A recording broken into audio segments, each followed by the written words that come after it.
जीवनामध्ये धकाधकीच्या जीवनामध्ये माणसाला कुठेतरी विचारांना खूप एक शिथिलता पाहिजे, हे शांत मन पाहिजे. आणि या सगळ्या गोष्टी जर आपण बघून संपादन करू शकतो तर त्या अशा तऱ्हेच्या महोत्सवातून कलेतून आपल्याला हे सगळं थकलेलं जे शरीर जे आहे त्याला सुंदर असा निवांत आणि चांगला असा श्वास घेण्यासाठी या सगळ्या काही गोष्टी उपयुक्त अशा आहेत, खूप महत्त्वाच्या आहेत. रात्री गेल्यानंतर त्या एकांतिकेतून काय संदेश आम्हाला दिला, कारण समाजामध्ये खूपशे तऱ्हेचे आपण विविध नाना तऱ्हेचे अपमान अपयश पराभव आपण सातत्याने सहन करत असतो,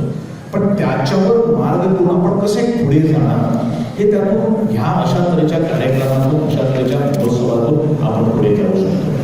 हा क्लब 1966 साली रजिस्टर झाला होता आणि जवळजवळ 53 वर्ष याची ख्याती एवढी चांगली आहे, कारण या क्लबाने उत्कृष्ट असे कलाकार निर्माण केलेले आहोत, खेळाडू पण निर्माण केलेले आहोत आणि वेगवेगळ्या कलाकारांना वेगवेगळं व्यासपीठ खेळाच्या माध्यमातून तर त्यांनी व्हॉलीबॉलसारख्या खेळातून संपूर्ण गोव्यामध्ये आमचं पिओ पंचायतीचं वेलिंगचं तर नाव आहे, त्याचबरोबर पिओ पंचायतीचं नाव मिळवून दिलेलं आहोत. ही संस्कृती हळूहळू करून इथं येते किंवा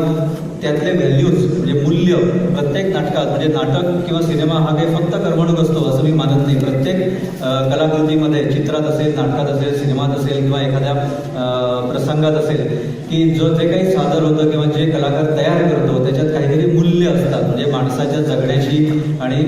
आपण चांगलं जगण्याशी, आयुष्य चांगलं घडवण्यासाठी काहीतरी शिकवण असते आणि त्या मूल्यांची जपणूक ही अशा तऱ्हेच्या या नाटकांमधनं, संस्कृतींमधनं होत असते. त्यामुळे जेव्हा दुसऱ्या संस्कृतीतलं नाटक, दुसऱ्या प्रदेशातलं नाटक अनुवादित होऊन इथं येतं, आत्तासुद्धा आहे, मला वाटतं यातही म्हणजे इथं तर संघच आहेत, इथं तर पथकच आहे, म्हणजे मुंबईतनं आलेली आहे, कल्याणमधून, डोंबिवलीतनं आलेली आहे, पुण्यातनं आलेली आहे, अहमदनगरहून आलेली आहे, मला वाटतं कोकणातनं पण आलेली आहे. तर यामुळे